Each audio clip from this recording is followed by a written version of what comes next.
This is Murder in the Morning with Tony Bruschi and Stacey Cole. I'm Tony Bruschi. Thanks for joining us. Stacey is off today. We're going to be digging into the topic of who is Bryan Kohberger. We're going to do that by digging into his writings as a teenager in some online forums. These are the visual snow posts that we've talked about quite a while back when it was first discovered many years ago.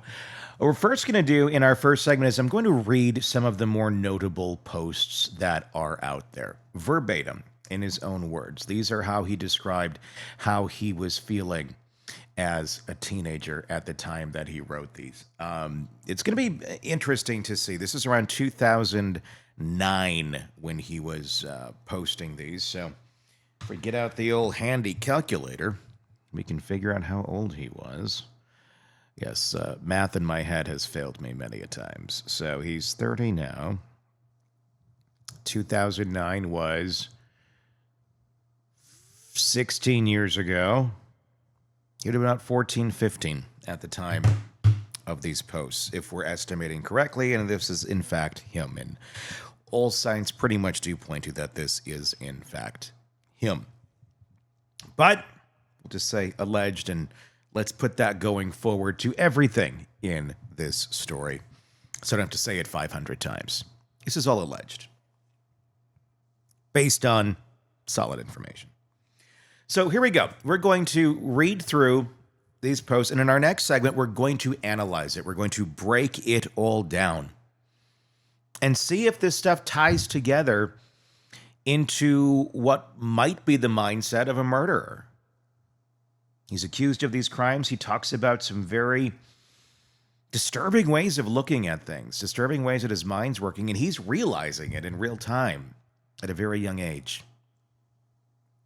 Many years before these crimes took place. And in no way am I saying, was he plotting this murder back then? No, this is about him trying to figure out what the hell was going on with himself at that moment in time. And unfortunately, it appears he did not find a solution. So, to begin with, and I want to hear your voice in the comments. Tell me what your thoughts are on all of this, how this reads to you, how this sounds to you, in a civil way, in a way that expresses an accurate opinion, and you can back it up. That's all I ask. No, just, he's innocent, he's guilty, he's a killer, he's not a killer, he's being railroaded. It's like this. Okay, that's great. Why? Back it up. Let me know in the comments. I'd love to hear it. Be sure to press subscribe as well wherever you're listening to this. If it's on the podcast platform or if it's on YouTube, press subscribe so you don't miss any of our coverage of this case and the many that we cover for you right here at the Hidden Killers Podcast and True Crime Today. Okay, so this is one of the larger posts that he made. This is his words, allegedly. I've had this horrible depersonalization go on in my life for almost 2 years. I almost find myself making simple human interactions, but it is as if I'm playing a role, playing games such as Oblivion. I'm reading this verbatim, by the way. I can see what is going on. I'm slightly into it, but I can pause the game and focus on my real life. In this case, my life is the game, and my old self can be reached by pausing the game. But how? I often think of things that humans do, things I have done my whole life. I feel like an organic sack of meat with no self-worth, as I'm starting to view everyone as this. Everything I have ever done makes no sense. How did things get this way? How am I wearing this shirt, and who decided that humans shall wear shirts like this? Are we all just advanced animals with possession? Or is there more that I can't see? I can't connect. I view everything as I would if I was playing Oblivion, pointless and full of nothing, out of reality. I'm moving out of my house. My last holidays were already lived. But where was I? As my family group hugs and celebrates, I'm stuck in this void of nothing, feeling completely no emotion, feeling nothing. I feel dirty, like there's dirt inside my head, my mind. I'm always dizzy and confused. I feel no self-worth. I'm intelligent, but I feel the opposite. I say things I don't mean. The last holiday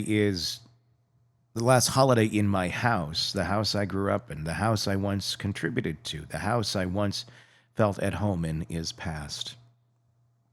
As I hug my family, I look into their faces. I see nothing. It's like I'm looking at a video game, but less.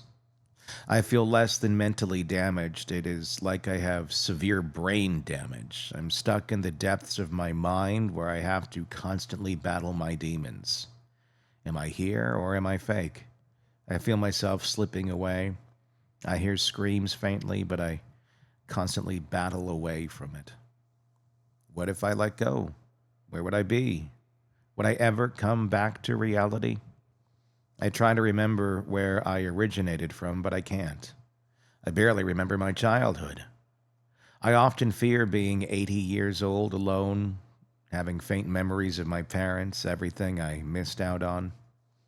I think about my father, what a good man he is, how I treat him like dirt because I have this condition, and I can't take it. I might spiral out of control and lose myself in the void. I can't let it all go. All of these regrets I predict for my future self. All of these thoughts of remorse. I got this when I was in my stage of discovery. Now, I look in the mirror and I see this sickly, tired, useless, and stupid man in the mirror. He is a complete disgrace. He doesn't even deserve to live. I remember when I was 15. Okay, so I guess he's older than 14 here. I would wander alone at 2 a.m. Everything was so generic. Nowhere felt like home. I saw things that were not there, a different reality. I felt eerie and alone. I died during those nights. I felt like a criminal. There was my record. I can't talk about flinching now. I used to be this healthy, blonde-haired boy with blue eyes, and in a few years I have darker hair and darker eyes, half the body weight. Where did I leave off? I try to sleep. I try to clear my head, but the pressure won't go away. The pain and depression won't leave. Being me is this horrible disease that I was given. I think of this as I succumb to sleep, but I see a large intensity of black, yellow, white fuzz. It makes my mind fizzle, and I can barely keep in the bounds of reality. It is as if the ringing in my ears and the fuzz in my vision is simply all of the demons in my head mocking me. I fall asleep, but I wake up quickly to bloody screams. Is any of this here? Am I brain damaged? No. Then why am I like this? I have these thoughts all in my head. I search for someone to relate to me. Everyone looks down upon me. No one can relate. As I try to read, suddenly my eyes look right through the words. When I look up, I see blue dots near the center of my vision. When I feel slightly calm, it gets hard to breathe, and I see bright dots in my vision. Nothing I do is enjoyable. I am blank. I have no opinion. I have no emotion. I have nothing. Can you relate? I always feel as if I am not there completely. Depersonalized, mentally. I experience fog. Lack of comprehension at some times. Feel like my life is a movie. Depersonalization. Depression. No interest in activity. Constant thoughts of suicide. Crazy thoughts. Delusions of grandeur. Anxiety. Poor self-image. Poor social skills. No emotion. I feel like nothing has a point to it. When I get home, I am mean to my family. This started when VS did, visuals now. I felt no emotion. Along with the depersonalization, I can say and do whatever I want with little remorse. Everyone hates me pretty much. I am an asshole. I can't remember anything recent or anything from childhood. I used to be able to remember everything from my childhood and everything every day for a month before me. Now I'm just a blank soul living in the snow or living in the now. What hurts the most is knowing that every time I try to remember things from my past, I can't. And my mind is so hung up with visual snow, all the migraines and the visual snow effects mentally, the buzzing in my ear, that I can't even focus on that. I got it September 21st of last year. And ever since then, I have been depressed. I can't remember anything at all, and I always have this horrible pressure in my head. My mind is never not on visual snow, and I always wonder what a normal person would be doing while I sit there and suffer. This whole thing has made me crazy. I feel like my life is pointless because people can think about times with parents and childhood memories and be happy. And I won't be able to. That's the alleged writings of Bryan Kohberger when he was a teenager. We tried to put an age on that earlier. Let me see if there's... No, it says 09. So we're going to say around there. 15, 16-ish. He was remembering when he was 15. So I'm assuming 16 or so. I think that'd be a safe guess to go on, or at least, an average time when he was writing these things. What's your thoughts on all that before we get into our next piece? We're going to break all of that down. Obviously, that doesn't make him a murderer. But it's certainly, if this is him, is a piece to the puzzle. Because if you're trying to figure out if he did it, which to me is not all that hard to figure out, I'm always going on the why. What makes someone do something so extreme? If it's him.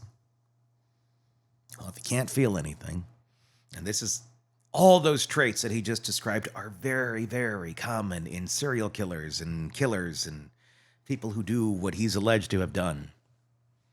Like, a lot of them. Like, high percentages. He doesn't have empathy. He's noticing that. He doesn't feel emotions for other people. He refers to them as sacks of meat.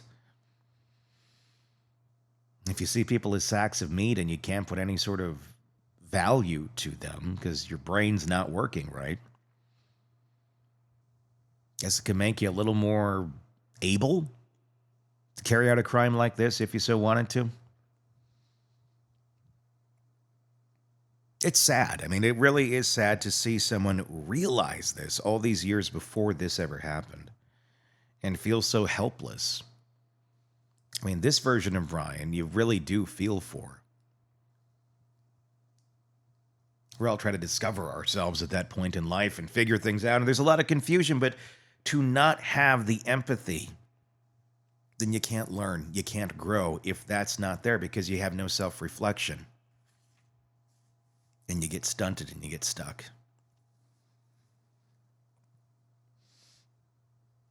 I'm going to guess by the time he was older, in his late 20s, when this crime allegedly took place,